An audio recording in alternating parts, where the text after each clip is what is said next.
guys, welcome to today's video. In today's video, we'll look into a scenario in which the largest country in the world, with less people than this island of Java, forms an empire.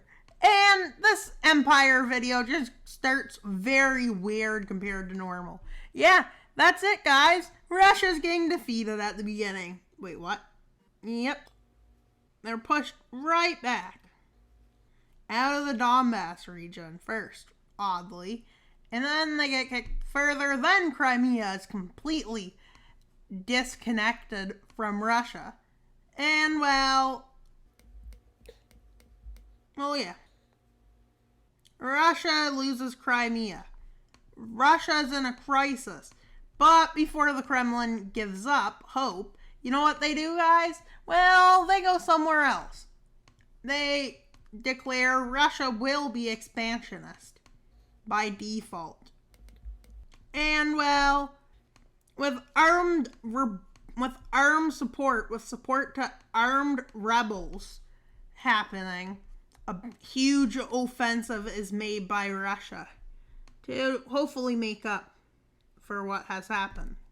Although I don't think taking Crimea back would be as easy. That's just to add some realism to this empire video.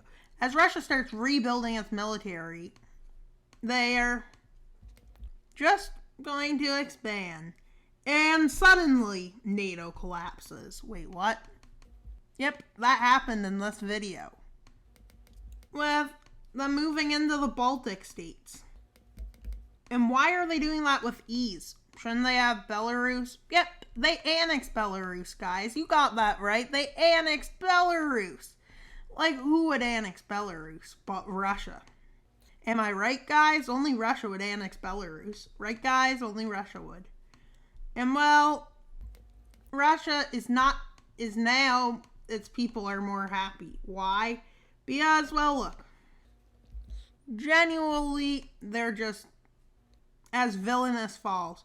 Quickly after Riga falls. Why are they using weak nations to show they're not weak?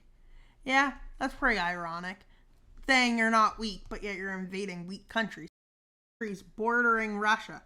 As, well, they end with an alliance between Sweden, Finland, Poland, Ukraine, Moldova, Romania, and, well, will Turkey join? Yep, Turkey does join. And they force Bulgaria into joining. And thus, like this, Greece becomes a Russian ally.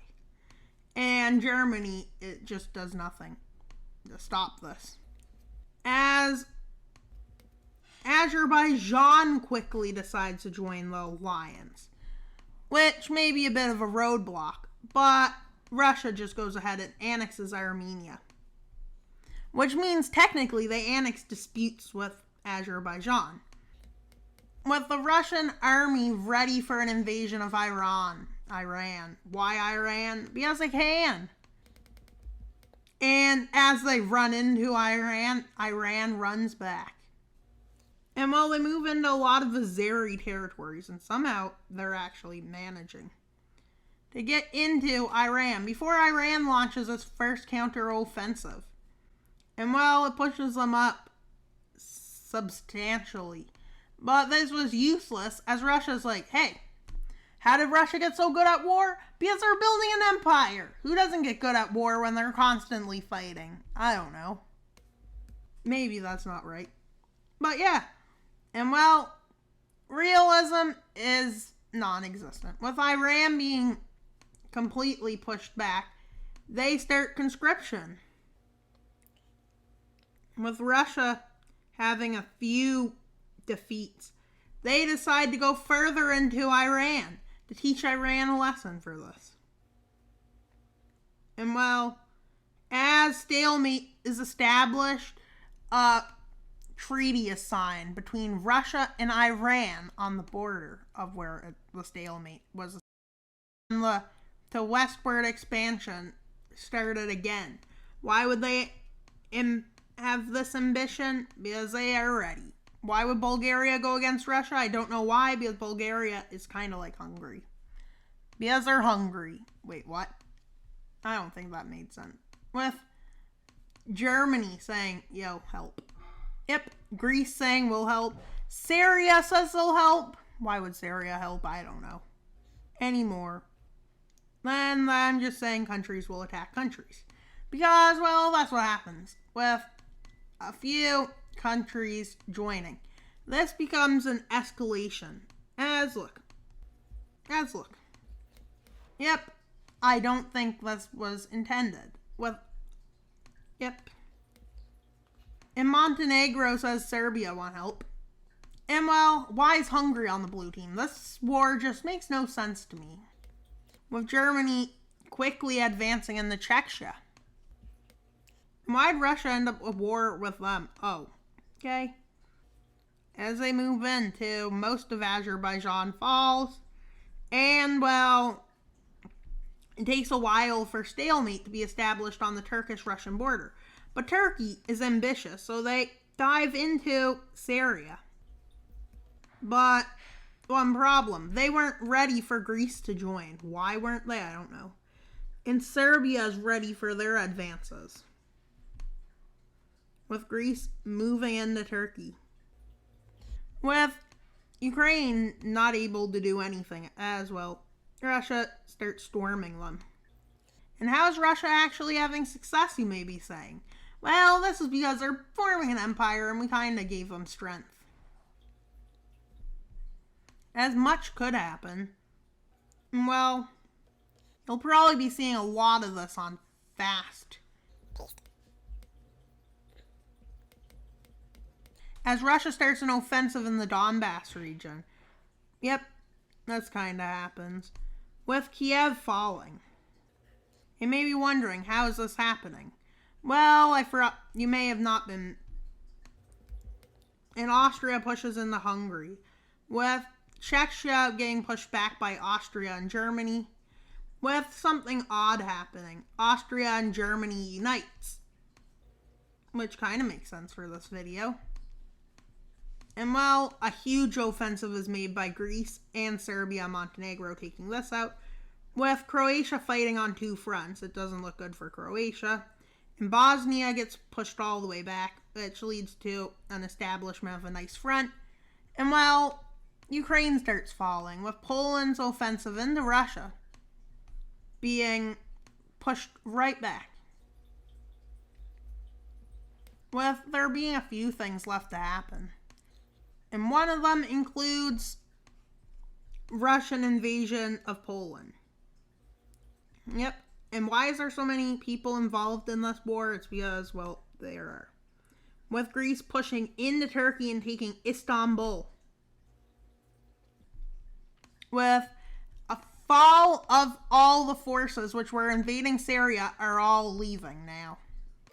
And well, with Syria making an advance into southern Turkey, so does Russia. With Russia making a big front, meeting up with Syria's front.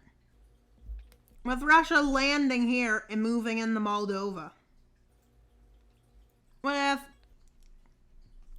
Russia now basically a world power. Well, Russia is now a world power.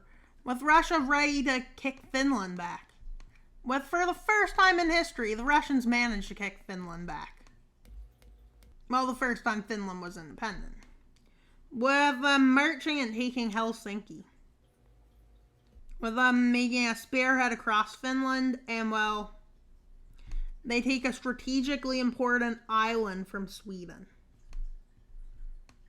With them marching up into Finland, and then moving into Norway.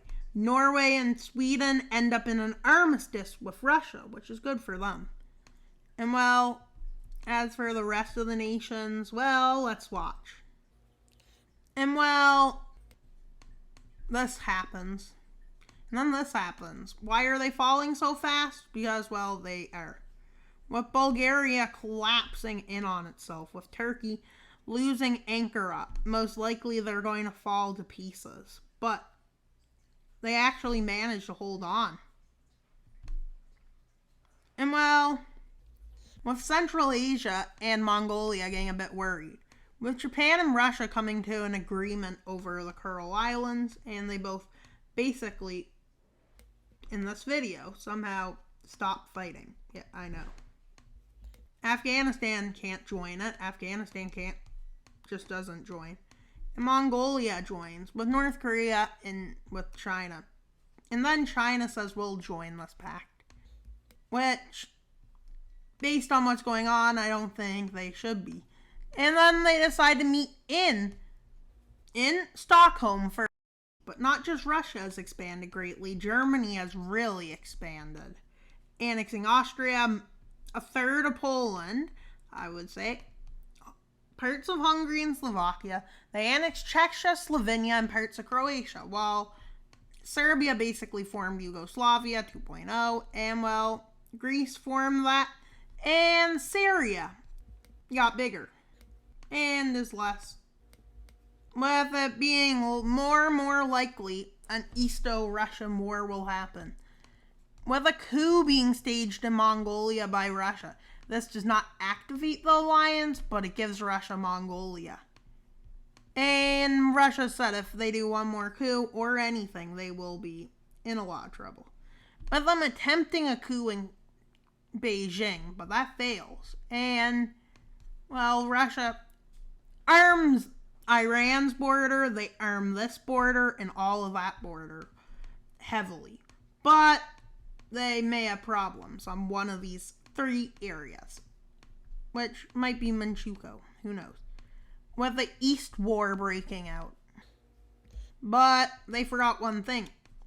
They would have allies, India, North Korea, Taiwan, Vietnam even helps.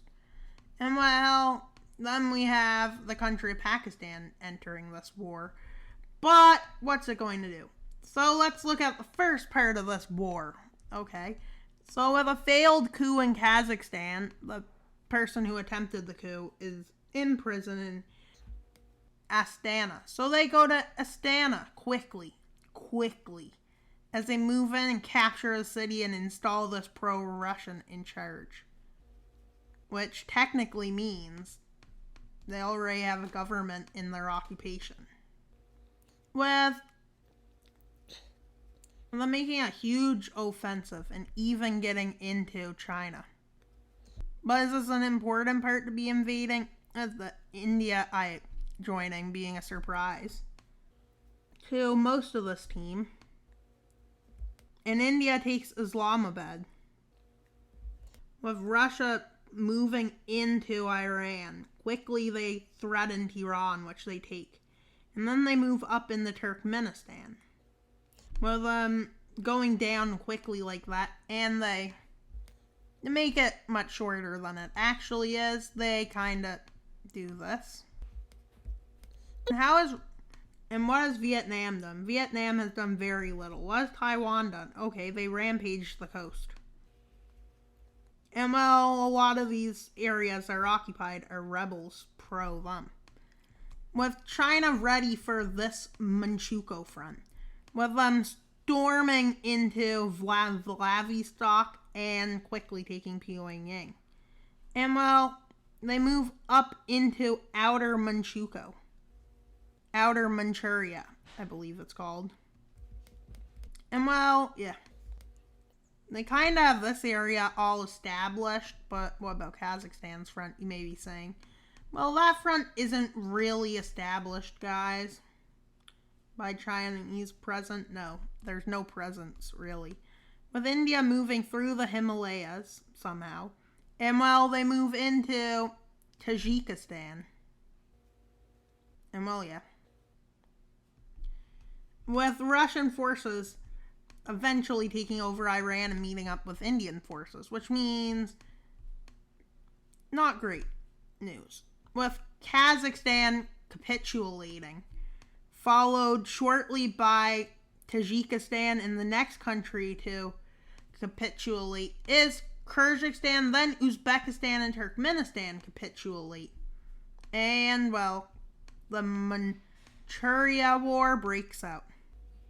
And it goes well for Russia as they enter the Manchuria battlefield with their forces, which goes really for China completely falls, as Russia somehow become a superpower. Yep. somehow they've become a big superpower, with Russia marching right on towards Beijing, with North Korea somehow moving, but really that's just Russian forces. And they meet up outside of Beijing, and they march towards Beijing before encircling Beijing and taking Beijing, with Manchuria a contested zone, as Russia marches in to prove their dominance in the region. And then with India, they march into the Xinjiang, and India somehow marches through mountains. Yep, don't ask me how this is physically possible to fight a war in mountains, but I guess it is. And Taiwan rebels win the civil war that broke out, and well, they come to a big peace conference. It's held in Moscow. Gave to Taiwan as all of this. India annexes Tibet and Pakistan. Vietnam gains a bit of border territory, and Russia becomes a ginormous empire.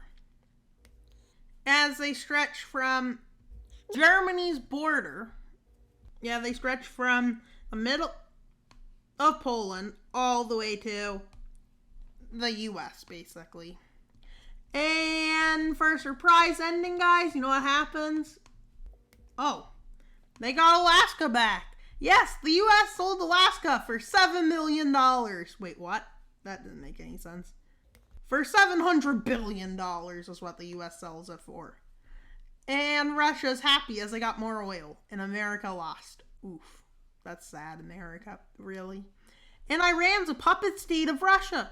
Russia's strong. But then, as they don't want it, the communists start rising up. No, I'm kidding. But they probably will. At some point. So I hope you enjoyed this video. Please like and subscribe. We're at 226 subscribers, which is 124 away from 375, which is our goal by the end of the year.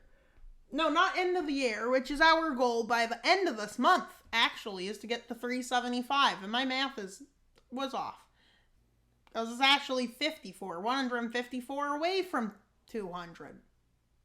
375. So it is a big number, but I think we can do it. So please like and subscribe.